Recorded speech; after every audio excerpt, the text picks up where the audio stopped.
दोस्तों, क्या team India का T20 वर्ल्ड कप 2024 जीतने का सपना सुपर 8 में ही खत्म हो जाएगा? 10 नवंबर 2022 के बाद से भारत ने वर्ल्ड कप में हार का मुंह नहीं देखा था। लगातार 12 जीत और 2024 का खिताब। लेकिन अहमदाबाद के नरेंद्र मोदी स्टेडियम में 90,000 दर्शकों के सामने दक्षिण अफ्रीका ने भारत का जो हाल किया, उसे देखकर पूरा देश सन्न है। 76 रनों की शर्मनाक हार। T20 वर्ल्ड कप इतिहास में रनों के लिहाज से भारत की सबसे बड़ी हार। क्या सूर्या की कप्तानी में भारतीय टीम बिखर रही है?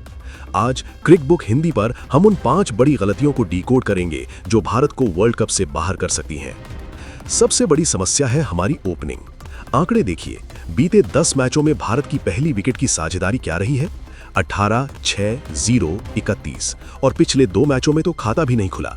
अभिषेक शर्मा, जिन्हें भविष्य का सितारा कहा जा रहा था, उनके बल्ले से 4 मैचों में महज 15 रन निकले हैं।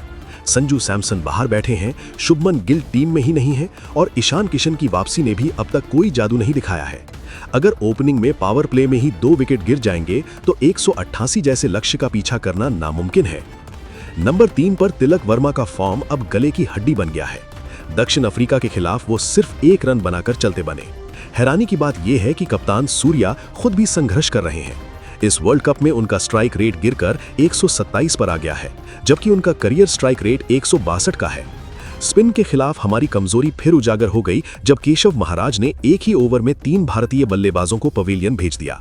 इरफान पठान ने भी कहा है कि भारतीय बैटिंग अपनी लय पूरी तरह खो चुकी है। सिर्फ बल्लेबाजी नहीं, कप्तानी पर भी गंभीर सवाल उठ रहे हैं। उप कप्तान अक्षर पटेल को टीम से बाहर क्यों रखा गया? जब जसप्रीत बुमराह ने शुरुआती 2 ओवर में 2 विकेट लेकर अफ्रीका को बैकफुट पर धकेल दिया था, तो उन्हें अगले 13 ओवर तक वापस क्यों नहीं लाया गया? टॉप 6 में 5 लेफ्ट हैंडर बल्लेबाजों को उतारना क्या एक रणनीतिक भूल थी? एक्सपर्ट्स का मानना है कि इससे दक्षिण अफ्रीका के गेंदबाजों को अपनी लाइन लेंथ सेट करने में बहुत आसानी हुई है। अब सवाल यह है कि क्या हम सेमीफाइनल में पहुंचेंगे? गणित सीधा है। भारत को अब वेस्ट इंडीज और जिम्बाब्वे के खिलाफ अगले दोनों मैच हर हाल में जीतने होंगे, और वो भी बड़े अंतर से। अगर हम एक भी मैच हारे तो सीधा बाहर हो जाएंगे।